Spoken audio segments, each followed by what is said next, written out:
Labą dieną. Štai ir vėl aš su savo protu, burna, kūnu, kojom noriu pranešti vieną naujieną. Taigi esmė paprasta.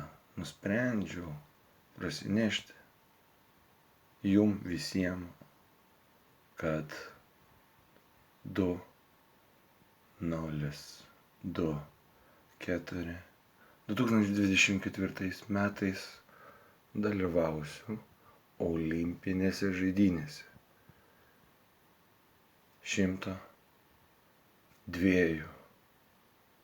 ir 400 metrų lenktynėse, sprintuose.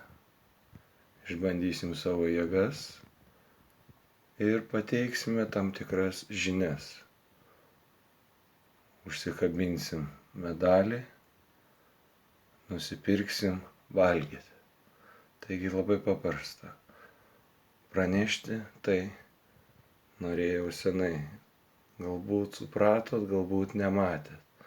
Niekam nerūpi tai. Suprantu vieną labai paprastai, kad jeigu nesutrukdys man pašaliniai žmogėnai, manau, galiu pretenduoti į top 1.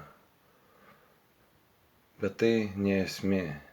Tiesiog taip išsiklostė, kai daug treniruojas, tobulėji, savo kūną lavini.